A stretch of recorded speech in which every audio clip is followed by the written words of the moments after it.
Assalamualaikum warahmatullahi wabarakatuh.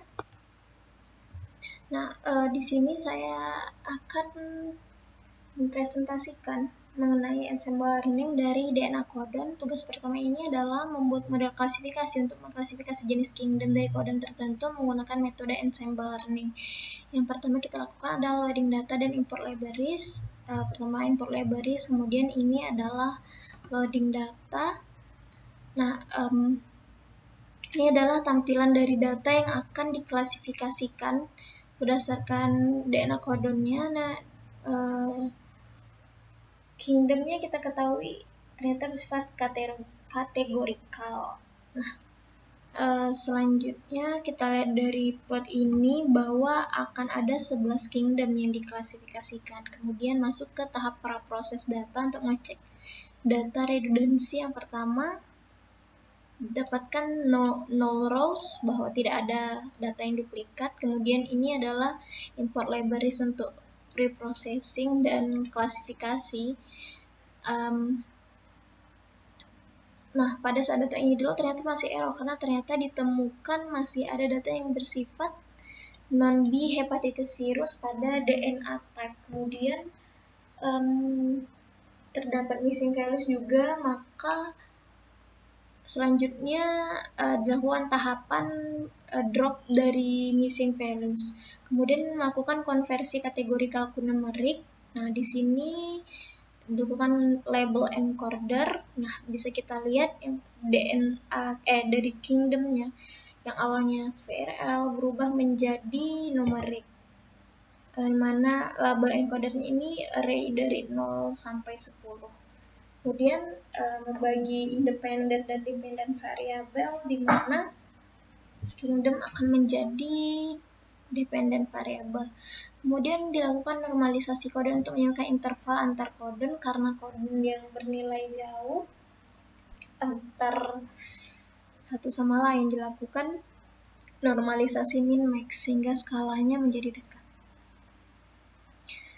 Nah, di sini kita akan masuk ke eksperimen klasifikasi menggunakan XGBoost. Yang pertama, explore gradient boosting number of trees. Performa number of trees. Di sini number of trees yang digunakan ada 10, 50, 100, 500, 1000, dan 5000 menggunakan stratified k-fold cross validation. Nah, diketahui dari hasil pengujian bahwa nilai pengujian 5000 memiliki nilai yang akurasi terbaik.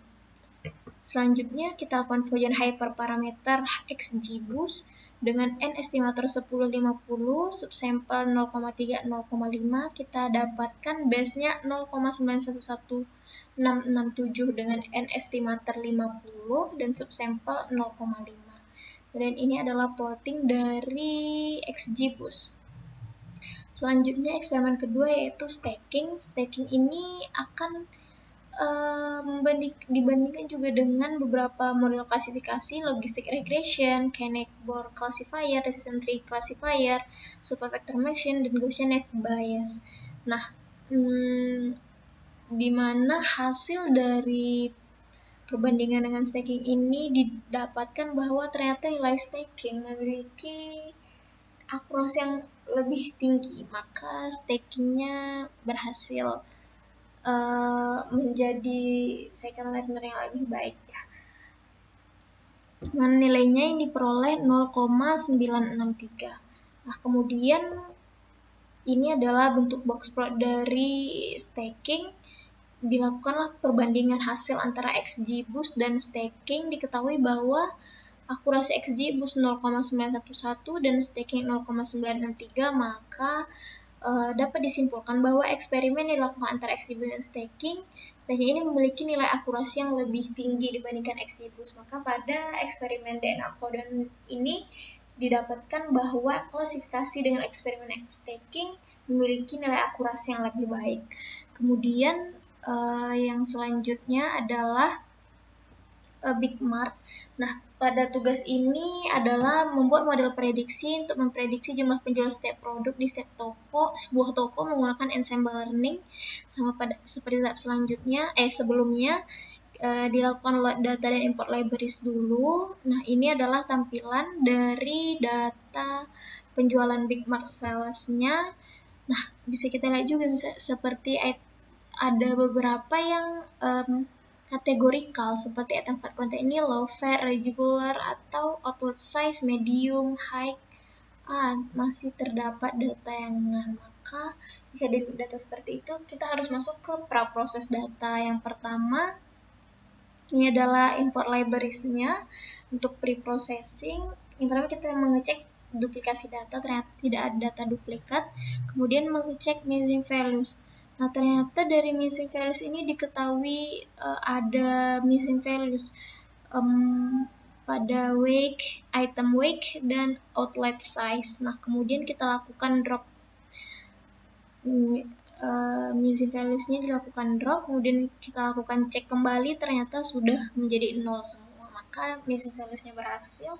Kemudian kita encoder untuk mengubah kategori kal menjadi numerik, diubahlah kategori kal menjadi numerik. Nah, bisa dilihat item fat content-nya yang dari low fat tadi berubah menjadi numerik.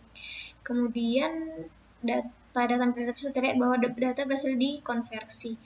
Nah, kemudian membagi independen dan dependen, dan pada ini dependen adalah item outlet sales. Kemudian masuk ke percobaan regresi dengan XGBoost pada dataset Big Mart. Nah, di sini dilakukan percobaan XGBoost, shape X-nya 1020, Y-nya 1000.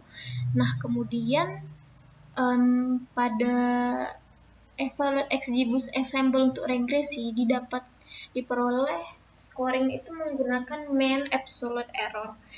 Diperoleh nilai mean absolute error-nya adalah minus 62,762 pada dataset ini. Kemudian dibuat prediksi. Nah, prediksinya bernilai 28. Kemudian kita coba lagi XGBoost menggunakan eksperimen number of trees dengan number of trees yang sama pada klasifikasi. Nah, diperoleh bahwa 5000 kembali menjadi nilai mean absolute error yang terbaik, di mana dia memiliki nilai yang terendah, minus 47,048. Kemudian dilakukan pengujian lagi XGBoost dengan hyperparameter. Nah, di sini hyperparameter estimatornya juga sama 1050, subsampelnya 0,3 0,5. Didapatkan base dari n estimatornya itu pada 50 juga, dan base-nya minus 63,18471. Nah, berarti menggunakan hyperparameter XGBoost memperoleh nilai minus 63,1847. Kemudian eksperimen selanjutnya dengan stacking, di sini akan dilakukan pengujian modelnya lebih sedikit daripada klasifikasi sebelumnya. Pada regresi KNN, decision tree card, dan super vector machine yang akan dibandingkan dengan hasil stacking nanti. Nah, diperoleh ternyata nilai stacking berhasil menurunkan mean absolute error hingga minus 56,498, maka dibandingkan dengan model yang KNN, CARD, dan super vector machine ini diketahui stacking ternyata memperoleh MAE yang paling rendah, mean absolute error yang paling rendah. Dari box plot juga bisa kita lihat mean absolute error stacking berada posisi yang tinggi, yang bagus. Kemudian ini adalah box plot dari stacking. Kemudian pada tahap akhir kita bandingkan eksperimen dari XGBoost dan stacking. Diketahui XGBoost ternyata memperoleh mean absolute error minus 63,1847 dan stacking minus 56. Nah, pada eksperimen ini dapat kita simpulkan bahwa ternyata di antara pengujian XGBoost dan stacking diperoleh bahwa stacking memiliki nilai mean absolute error itu lebih rendah, sehingga pada pengujian Big Mart sales ini XGBoost memperoleh nilai mean absolute error terendah dan memiliki hasil pengujian yang lebih baik dibanding XGBoost. Sama seperti DNA codon, maka baik DNA codon ataupun Big Marsalis, stacking menjadi pengujian yang lebih baik dibanding XGBoost. Mungkin hanya sekian yang dapat saya presentasikan. Wassalamualaikum warahmatullahi wabarakatuh.